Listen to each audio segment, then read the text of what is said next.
కానీ ఇక్కడ ఉండేటువంటి జగన్మోహన్ రెడ్డి ఇక్కడే ఉంటాడు. ఇప్పుడు వెళ్ళి ఆయన బెంగళూరులో తపస్సు చేస్తున్నాడు. 5 ఏళ్ళు కళ్ళు మూసుకుంటే అయిపోయింది అనేటువంటి విధంగా ఆయన వాళ్ళ కార్యకర్తలకు చెప్పాడు కదా. ఆయన బెంగళూరులో తపస్సు చేసుకున్నాడు. పాపం ఆయన తపస్సులో ఉన్నాడు. ఇక్కడ అమరావతి దగ్గర చుట్టుపక్కల ప్రాంతాల్లో ఉండేవాళ్ళు, కృష్ణా గుంటూరు జిల్లా ఉండేవాళ్ళు ఒకసారి అర్ధరాత్రి సమయంలో వెళ్ళమనండి. అక్కడికి ఏ విధంగా నిర్మాణాలు జరుగుతున్నాయో చెప్పానండి. అదేవిధంగా అక్కడ ఏమైనా కరప్షన్ ఉంటే, అదేవిధంగా ఏమైనా నిర్మాణాల్లో లోపాలు ఉంటే, అక్కడేమైనా నిజంగా రైతులకు సమస్య ఉంటే వాళ్ళకి మీరు రైతులకు సంబంధించి డెవలప్ చేసినటువంటి ప్లాట్లు ఏ రోజుకి ఇస్తున్నారు అనేటువంటి డేటాను కూడా ముఖ్యమంత్రి ప్రకటించారు.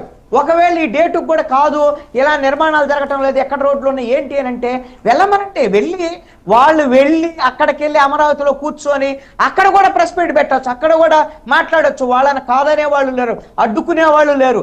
అడ్డుకుంటే వైఎస్ఆర్ కాంగ్రెస్ పార్టీకి అవకాశం దొరికినట్టే. వాళ్ళు వెళ్ళమనండి, వైఎస్ఆర్ కాంగ్రెస్ పార్టీ అమరావతిలోకి వెళ్ళమనండి. వెళ్ళేదైనా లోపాలుంటే ప్రశ్నించమనండి. ఎవరు కాదన్నారు? ఎవరన్నా అడ్డుకుంటే హాయిగా మీడియా ఉంటది, వాళ్ళ మీడియా ఉంటది. ఎస్, మేము ప్రజాస్వామ్యయుతంగా మేము అడుగుతున్నాం, మాకు బాధ్యత ఉంది. అమరావతి రాజధాని, ఆంధ్రప్రదేశ్ రాజధాని అద్భుతంగా నిర్మాణం జరగాలి, మీరు చేయటం లేదు సరిగ్గా అని అడగమనండి. ఎవరు వద్దన్నారు? కనీసం ఇప్పటికైనా దారిలోకి వచ్చారు వైఎస్ఆర్ కాంగ్రెస్ పార్టీ వాళ్ళు. ఆనందించండి. సప్తగిరి ప్రసాద్ గారు, కృష్ణవేణి గారు, మీరు ఆనందించండి. మీరు వాళ్ళకి సమాధానాలు చెప్పండి.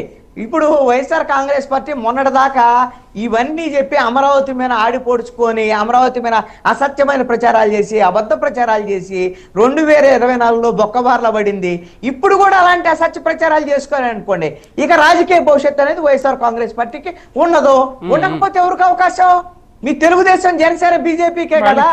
ఇక మీరే నాయిక పండగ చేసుకోక మీకు వైఎస్ఆర్ కాంగ్రెస్ పార్టీ గురించి మీకు బాధ ఏదో నాకు అర్థం కావట్లేదు. రైట్. మనతో పాటు జనసేన అధికార ప్రతినిధి కృష్ణవేణి గారు జాయిన్ అయ్యారు. గుడ్ మార్నింగ్ కృష్ణవేణి గారు, మీతో మాట్లాడదాము ఒక చిన్న బ్రేక్ తర్వాత. Stay with us. ఇప్పుడు ఒక షార్ట్ బ్రేక్ తీసుకుందాం.